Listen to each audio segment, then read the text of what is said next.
ప్రపంచంలో ఎక్కడున్నా మీ గోత్రనామాలతో వేదమందిర్ నిర్వహించే ఆన్లైన్ పూజలు హోమాల ద్వారా దైవ అనుగ్రహాన్ని పొందండి.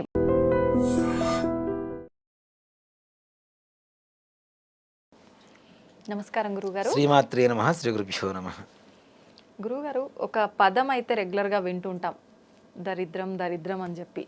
నిజంగా ఇంట్లో దారిద్ర్యం ఉంది, లేదంటే మనకు రాబోతుంది అనే ముందు సంకేతాలు కానీ, లేదంటే ఇంట్లో మన వాళ్ళ బిహేవియర్ని బట్టి కూడా కొన్ని అర్థమవుతుంటాయని పెద్దవాళ్ళు చెప్తుంటారు. నిజంగా అలా అర్థమవుతుందంటారా? అంటే ప్రపంచంలో ఒక్కొక్క జీవికి ఒక్కొక్క సెన్స్ ఇచ్చారు భగవంతుడు. అవును, 6th సెన్స్ ఇచ్చింది మనిషికి. నిజంగా మాట చెప్పాలంటే అవునవును, దానికైనా అతీంద్రమైనటువంటి శక్తులు ఉన్నాయి. కొన్ని జంతువులకు ఉంటాయి, ఇందాక మనం చెప్పుకున్నట్టుగా కుక్కలకి అట్లాంటి వాటికి ఉంటాయి.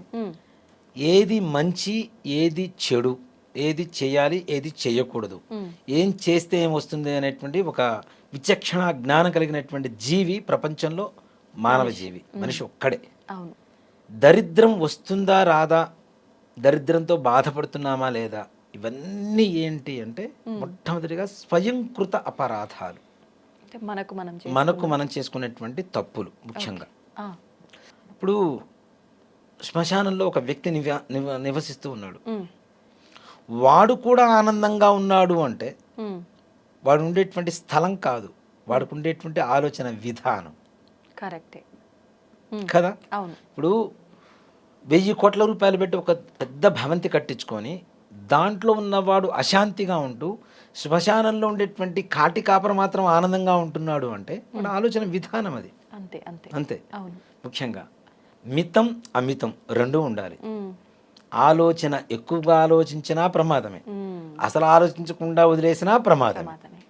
ఇక్కడ ముఖ్యంగా మనకి దరిద్రం ఇంట్లో ఉంది అని చెప్పడానికి కారణాలు ముందు చెప్పుకునే దానికంటే దరిద్రం ఎలా వస్తుందనే చెప్పుకుందాం ముందు. మొట్టమొదటిగా ఇంట్లో చినిగిపోయిన వస్తువులు అంటే వస్త్రాలు ఉంటాయి, అవి తీసి దిండు గలీబులో పెట్టి కుట్టేసుకుంటాం, దాచిపెట్టేసుకుంటాం.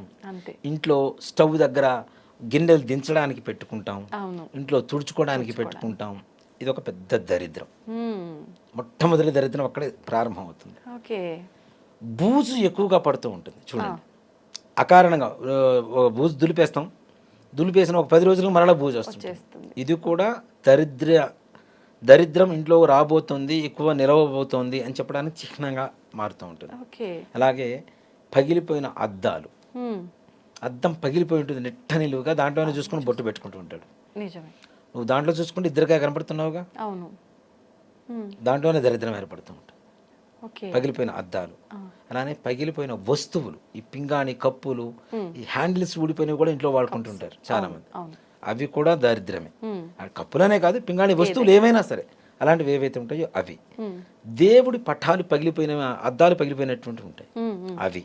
అలాగే తులసి కోట ఉంటుంది కదా, ఈ తులసి కోట దగ్గర కూడా శుభ్రత లేకుండా అది కూడా ఎలా పడితే అలా మొత్తం చిందరబందరగా ఉండిపోవటం. దీంతో పాటుగా ఇంట్లో ఉండేటువంటి 8 మూలలు శుభ్రంగా లేకుండా అపరిశుభ్రంగా మనం ఉంచడం. ఏది పడితే ఆ మూల తీసుకెళ్ళి మూల పడేస్తుంటారు. మనం వాటర్ బాటిల్స్ వాడుతుంటారు, అవి తీసుకెళ్ళి ఎక్కడో పడేస్తుంటారు. అలానే మొన్న వచ్చేవారు ఒక అతను చెప్పాడు, ఒక ఇంట్లోకి వెళ్ళానన్నయ్య, షెల్ఫ్ ఓపెన్ చేయగానే వాటర్ బాటిల్స్ తను తాగి పడేసినవి మొత్తం తన మీద వర్షంలాగా పడ్డాయిట. అంటే అవి కూడా బయటపడేంత బద్ధకం దరిద్రమే కదా. నిజమే. తాగిన బాటిల్ కూడా బయటపడేంత దరిద్రం అంటే అది బద్ధకమే. అంతే, ఆ బద్ధకమే పెద్ద దరిద్రం. ముఖ్యంగా పొద్దున్నే లేవటం, రాత్రి కూడా తొందరగా పడుకోలేకపోవటం. దీంట్లో పడుకుంటాం కదా, హఠాన్గా ఉన్నట్టుండి ఒకసారి మెడుకు వస్తుంది. తెల్లవారుజామున 3 గంటల నుంచి 4:30-5 గంటల లోపల ఉన్నట్టుండి ఉలిక్కిపడి లేచి కూర్చోవటం. ఇలాంటివి కూడా దరిద్రానికి హేతువులే. నిజంగా అంటే వాడు కష్టపడటం లేదు అని చెప్పడానికి ఒక నిదర్శనం. నిజంగా కష్టపడే వాడికి నిద్రపోతే పొద్దున్న 6 వరకు నిద్ర మెళుకు రాదు కదా. అంటే వాడు బద్ధకంగా ఉన్నాడనే కదా దాని పరమార్థం కూడా. కాబట్టి అలా బద్ధకంగా ఉండటం. అలాగే ఇంట్లో పిల్లల్ని తిట్టడం, ఆ తిట్టడం కూడా చాలా దరిద్రమైనటువంటి తిట్లు తిడుతూ ఉంటారు. దరిద్రపు వెధవ, నువ్వు చచ్చిపో, నువ్వు చేస్తే దరిద్రం వదిలిపోతుంది. ఇక ఎలా అంటే వినటానికి కూడా జిగుప్స కలుగుతూ అసహ్యం కలుగుతూ మగవాళ్ళు కూడా బయట అంటే వాళ్ళు తిడుతూ ఉంటారు, ఇలాంటివి తిట్టొద్దు అని చెప్పి చెప్పి చెప్పి విసిగి వేసారిపోయి చివరికి ఈ దరిద్రం ఇంతే అని చెప్పి వాళ్ళు దరిద్రానికి ఫిక్స్ అయిపోయేంత స్థాయిలో తిట్టడం కూడా తిడుతుంటారు, ఆడవాళ్ళు కావచ్చు మగవాళ్ళు కావచ్చు ఇంట్లో. అలాగే దేవుడు గదిలో ఉండేటువంటి వస్తువులు శుభ్రపరచుకోకుండా అంతే దేవుడికి ప్రతిరోజు పూజ చేస్తూ కూర్చోవడం. దేవుడి దగ్గర దీపారాధన కుందులు కూడా తోమరు. నిన్నటి ఒత్తులు ఉంటే బయటికి లాగేసి ఆ ఒత్తుల మీదనే మళ్ళీ కొద్ది నూనె పోసి దీపారాధన వెలిగిస్తారు ఉంటారు చాలా మంది. అది కూడా పాపమే కదా. మరి నిన్న పొద్దున వండిన వంట ఇవాళ పొద్దున నువ్వు ఎందుకు తినవు కదా, కిల్లెంలో పెట్టి బాచిపోతుంది కదా. మరి అట్లానే దేవుడి దగ్గర కూడా అంతే శుభ్రంగా ఉండాలిగా. ముఖ్యంగా లక్ష్మీదేవి ఎక్కడ ఉంటుంది అంటే మనకి లక్ష్మీదేవి అష్టోత్తరంలో నామాలు వస్తాయి. నామాల్లో శుచి నమః అని చెప్పి ఒక నామం వస్తుంది. శుచి అంటే ఏమిటి? శుభ్రత. ఎక్కడైతే శుభ్రత ఉంటుందో అక్కడ లక్ష్మీదేవి తిష్ట వేసుకొని ఉంటుంది. నేను అదే చెప్తా, పరిశుభ్రతలో పరమేశ్వరి కొలువై ఉంటుంది గ్యారంటీ. శుభ్రంగా ఉండకపోతే ఇప్పుడు మనం ఏదైనా పూజ చేసిన వస్తువులైనా ఏవైనా తీసుకెళ్ళి చాలా మంది కూడా ఏం చేస్తూ ఉంటారంటే దీపారాధన కుందులు అన్నం తినేటువంటి కంచాలతో పాటు పడేసి కడిగేస్తుంటారు తర్వాత. అది మహాపాపం కదా. దేవుడి దగ్గర వాడేటువంటి వస్తువులు ఎంగిలవుతూ ఉంటే నువ్వు ఎంగిలి తిన్నావు, చికెన్ తింటావు, మటన్ తింటావు, ఏవేవో తింటావు, ఆ వస్తువులతో పడేసి తోడుతూ ఉంటే అది కరెక్ట్? అది దేవుడు అంటే మరి నువ్వు నిజంగా అంత పరిశుభ్రంగా ఉన్నవాడివి చికెన్ మరి దేవుడి గూట్లోకి ఎందుకు తీసుకెళ్ళవు? చికెన్ తింటే దేవుడు గుళ్ళోకే వెళ్ళవు, దేవుడు గూట్లోకే వెళ్ళవు, ఎగ్గు తిన్నా లోపలికి వెళ్ళవు. అంత భయం నీ శరీరం మీద ఉన్నప్పుడు వాటి వస్తువుల మీద కూడా ఉండాలిగా. అంతే. కాబట్టి ఇలాంటి ఎక్కడైతే అపరిశుభ్రత ఉంటుందో, ఎక్కడైతే బూజు పడుతూ ఉంటుందో, ఎక్కడైతే ఆడవాళ్ళు పిల్లల్ని తిట్టడం కొట్టడం ఇట్లాంటివి ఎక్కువ జరుగుతూ ఉంటాయో, ఎక్కువ ఆడవాళ్ళు సంధ్యావేళలో దువ్వుకుంటూ ఆరు బయట కూర్చోవడం, గడప దగ్గర కూర్చోవడం, గడప మీద కూర్చొని మాట్లాడటం, అలానే గడప మీద కూర్చొని ఎవరన్నా తిట్టడం, పోట్లాడటం, ఇట్లాంటివి ఏవైతే జరుగుతూ ఉంటాయో, ఆడవాళ్ళు నుదుటిన బొట్టు లేకుండా భర్తకి ఎప్పుడు కనబడతారో, చిరిగిన వస్త్రాలు వేసుకొని ఆడవాళ్ళు భార్య భర్తకి ఎప్పుడైతే కనబడుతుందో ఇవన్నీ కూడా దరిద్రానికి హేతువులే. ఓకే, ఇవన్నీ నిత్య జీవితంలో అందరూ చేస్తుంటారు, చేస్తున్నవి. మరి అన్నీ చేస్తూ దరిద్రం పోవట్లేదంటే ఎట్లా పోతుంది? అసలైన దరిద్రాలన్నీ ఇంట్లో ఉన్నాయి. నిజం కదా. నిజంగా ఇంట్లో లక్ష్మీదేవి బాగుండాలి. పొద్దున్నే స్నానం చేసిన తర్వాతనే స్టవ్ ముట్టుకో. అలా చేయరు కదా. రాత్రి వేసుకున్న నైటీ అంతే.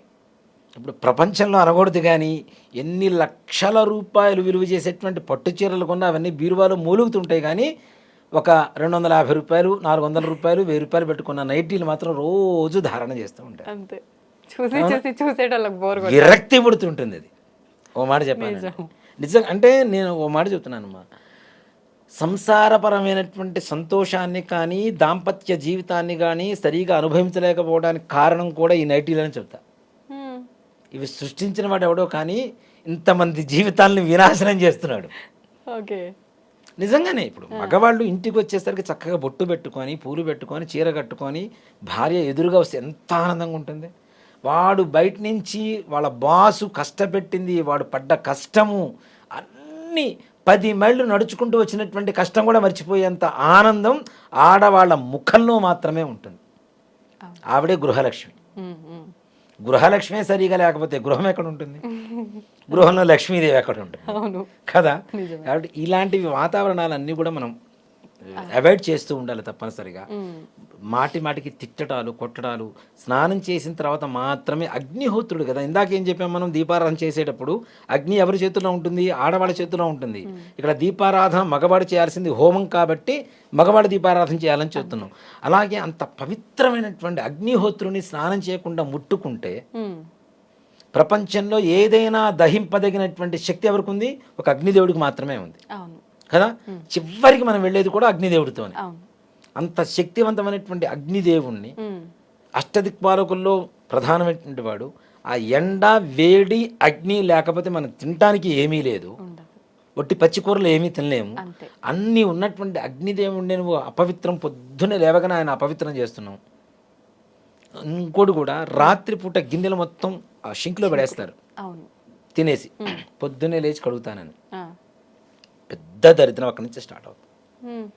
రాత్రి పడుకునే ముందే శుభ్రంగా మొత్తం కడుక్కొని పక్కన పెట్టేసుకొని అప్పుడు పోయి పడుకోవాలి ఆడవాళ్ళు. అది ఆడవాళ్ళు కావచ్చు, బ్యాచులర్స్ మగవాళ్ళు కావచ్చు. ఓకే. ఇవన్నీ కూడా బద్ధకానికి సంబంధించినవి నేను చదువుతున్నవన్నీ కూడా మొత్తం టోటల్గా అక్కడికే వస్తుంది, బద్ధకం దగ్గరికే వస్తుంది అంతే కదా. అవును. ఇవన్నీ ఎప్పుడైతే అవాయిడ్ చేయగలుగుతున్నామో, స్నానం చేసేంత ఓపిక లేకుండా ముందు పోయి స్టవ్ వెలిగించేసి కాఫీ పెట్టుకొని బెడ్ కాఫీ బ్రష్ కూడా చేసుకుండా బెడ్ కాఫీ ఇప్పుడు తాగుతున్నాము, అది కూడా బద్ధకమే. నీకు బద్ధకం పోవడం కోసం బెడ్ కాఫీ తాగుతున్నావు. కొంచెం హుషారుగా ఉండి స్నానం చేసి పోయి చక్కగా స్టవ్ వెలిగిస్తే ఎంత బాగుంటుంది. అందుకనే ఆడవాళ్ళు వంట చేసిన తర్వాత ఇంట్లో స్టవ్ మీద స్నానం చేసి చేయాలని అందుకనే చెప్తున్నా. దీంట్లో ఆరోగ్య సూత్రం కూడా ఉంది. రాత్రిపూట పడుకుంటారు, బెడ్ మీద ఉంటారు, భార్యాభర్తలు వేరే విధంగా ఉన్నప్పుడు ఏవైతే వీళ్ళ వంటి మీద ఉన్నటువంటి క్రిమి కీటకాలు ఏవైతే ఉంటాయో వీళ్ళు పోయి డైరెక్ట్ పొయ్యి వెలిగించడం ద్వారా దాని మీద వండేటువంటి వాటిల్లో కూడా ఈ క్రిమి కీటకాదుల ఇన్ఫెక్షన్ అవి లోపల పడిపోయి అవి తాగడం ద్వారా తినడం ద్వారా హెల్త్ ప్రాబ్లమ్స్ వస్తాయని ఒక సైన్స్ చెప్తోంది.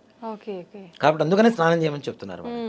అలా కాకుండా ఇప్పుడు ఆడవాడు వంట చేసిన తర్వాత 2 మెతుకులు అన్నం వండిన తర్వాత గ్యాస్ స్టవ్ కావచ్చు, కుంపటి కావచ్చు, కట్టెల పొయ్యి కావచ్చు, 2 మెతుకులు కొద్దిగా గిన్నె మీద నెయ్యి వేయండి. ఆ నెయ్యి వేసిన భాగంలోంచి కొద్దిగా 2 మెతుకులు తీసుకొని అగ్నిదేవుడికి ఇస్తే ఆ ఇంట్లో 1,00,000 మంది వచ్చినా అన్నానికి లోటు ఉండదని ఖచ్చితంగా చెప్తాను. అగ్నిదేవుడికి ఆహుతి ఇవ్వడం ద్వారా, అన్న ఆహుతి ఇవ్వడం ద్వారా ఆ ఇంట్లో కొన్ని కోట్ల మంది వచ్చినా సరే అన్నానికి లేదు అనేటువంటి శబ్దం లేకుండా అందరికీ అన్నపూర్ణాదేవి పరిపూర్ణమైనటువంటి అనుగ్రహం కలుగజేస్తుంది.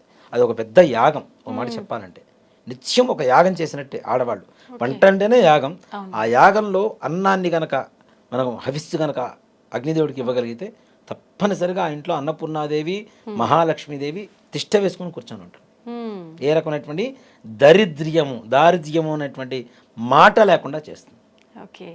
అదే దానికి మనం నిత్య జీవితంలో చేసే ఈ చిన్న చిన్న పొరపాట్లను సరిదిద్దుకుంటే ఆటోమేటిక్గా శుభ్రత, మీరు అన్నట్టు తప్పనిసరిగా శుభ్రత ఉంటే చాలు. మహాలక్ష్మి శుచయ నమః, శుభ్రాయ నమః, అమ్మవారు అక్కడే ఉంటుంది అంతే. ఓకే, ధన్యవాదాలు గురుగారు. శ్రీమాత్రే నమః, శ్రీ గురుభ్యో నమః.